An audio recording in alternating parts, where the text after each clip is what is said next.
ایک شخص کا کارنامہ، وہ یہودی فتنہ گر، وہ روح مصدق کا بروز، ہر قبا ہونے کو ہے اس کے جنوں سے تار تار۔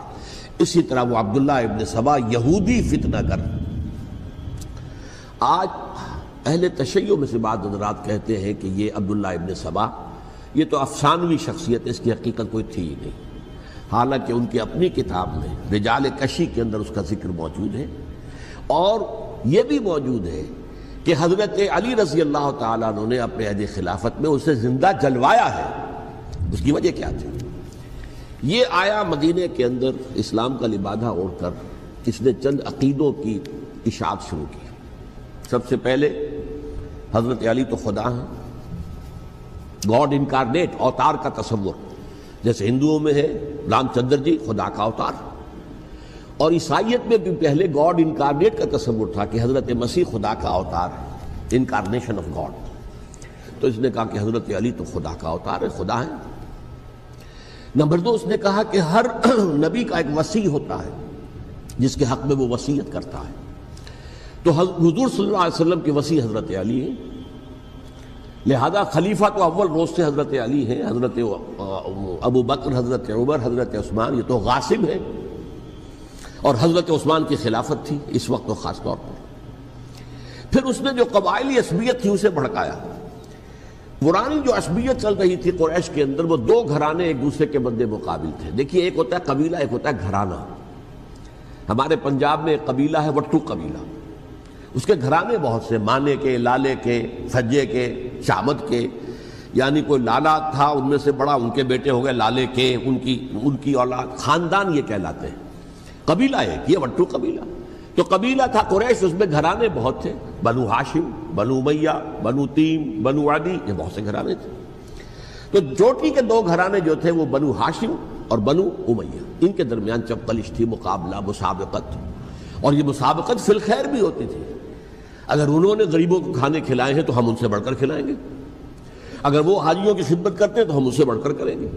تو ان کے اندر یہ مسابقت فی الخیر بھی تھی، لیکن چپقلش تھی کہ کوئی ہم سے آگے نہ نکل جائے، وہ سمجھتا تھا وہ آگے نہ نکل جائے۔ اس شخص نے اس پرانی عصبیت کو تازہ کیا کہ حضور تو بنو ہاشم میں سے تھے، لہذا خلافت حق ہے بنو ہاشم کا، یہ غاصب ہے۔ اس سے پہلے دو خلفاء جو تھے وہ نہ بنو ہاشم سے تھے نہ بنو امیہ سے تھے۔ حضرت ابو بکر بنو تیم میں سے تھے، چھوٹا قبیلہ تھا۔ حضرت عمر بنی عدی میں سے تھے، وہ بھی چھوٹا قبیلہ تھا۔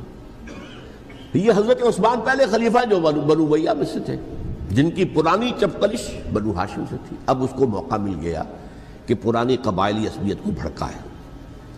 یہ ہے اصل میں اس فتنے کا پس منظر عبداللہ ابن سبا نے جو آ کر پھیلایا ہے، اور اس کی تفصیل میں اس وقت میں نہیں جا سکتا، کیسے یہ فتنہ پروان چڑھا، کیا انہوں نے اسٹریٹجی اختیار کی، کہ یہ کیا کرتے تھے، گروہ بنا کر بھیجتے تھے لوگوں کو، کوفے میں جاؤ تو وہاں پر دمشق کے گورنر کے خلاف اور مصر کے گورنر کے خلاف الزامات لگاؤ، اس نے یہ کیا، وہ غبن کر گیا، وہ یہ کر گیا، وہ خیانت کر رہا ہے، وہ رشتہ داروں کو پال رہا ہے، اور عثمان کے خلاف بھی تقریریں کرو رضی اللہ تعالیٰ عنہ۔ دمشق میں جاؤ تو کوفے کے گورنر کے خلاف، کیونکہ دمشق کے گورنر کے خلاف بات کرو گے تو لوگوں کو معلوم ہوگا کہ یہ جھوٹ بول رہے ہیں، لیکن یہ کہ وہاں تو تم بات کرو کوفے کے گورنر کے خلاف اور مصر کے گورنر کے خلاف اور حضرت عثمان کے خلاف۔ مصر میں جاؤ تو بات کرو کوفے کے اور شام کے گورنر کے خلاف اور حضرت عثمان کے خلاف۔ یہ انہوں نے ایسا اٹھایا، اور اس زمانے میں آپ کو معلوم ہے ذرائع رسل و رسائل تھے نہیں، نہ اس فتنے کی پتہ چل سکا جب تک کہ وہ فتنہ جو ہے پوری طرح برگ و بار لا کر تراور درخت نہیں بن گیا۔ اس کے نتیجے میں حضرت عثمان رضی اللہ تعالیٰ عنہ شہید ہوئے، اور خلیفہ پھر حضرت علی رضی اللہ تعالیٰ عنہ کو انہی سوائیوں نے، جنہوں نے گھیراؤ کیا تھا، جنہوں نے حضرت عثمان کو شہید کیا ہے، یہی حضرت علی رضی اللہ تعالیٰ عنہ کے ارد گرد ہو گئے۔ اور حضرت علی رضی اللہ تعالیٰ عنہ بھی نہیں چاہتے تھے خلافت کی بیعت لینا، لیکن آخر کیا کرتے؟ کیا وہ امت کو بغیر خلیفہ کے چھوڑ دیتے؟ حضرت زبیر سے کہا گیا، انہوں نے نہیں مانا، رد کر دی بات۔ حضرت طلحہ سے کہا گیا، انہوں نے نہیں مانا، حضرت علی سے کہا گیا۔ اب عشرہ مبشرہ میں سے یہی تو تھے نا، لہذا انہوں نے تسلیم کر لیا، خلافت ہو گئی۔ لیکن اس کے بعد جو خانہ جنگی ہوئی ہے، اس خانہ جنگی کے نتیجے میں نوٹ کر لیجئے کہ 1,00,000 کے قریب مسلمان ایک دوسرے کی تلواروں اور نیزوں اور برچھیوں اور تیروں سے ختم ہو گئے، ہلاک ہو گئے۔ یہ ہماری تاریخ کا تاریخ ترین باب ہے۔ 5 سال، 4.5 سال حضرت علی کی خلافت کے اور 6 مہینے حضرت حسن کی خلافت کے رضی اللہ تعالی عنہ۔ اس سے کیا ہوا کہ ایک طرف تو اسلام کی جو توسیع ہو رہی تھی، تھمتا نہ تھا کسی سے سیل رواں ہمارا، وہ سیلاب رک گیا، انٹرنل سیبوٹاج ہو گئی نا، اب تو اندر ہی آپس ہی میں اگر دست و گریبان ہو گئے تو باہر اب کیا توسیع کرتے ہیں، وہ توسیع کا عمل رک گیا۔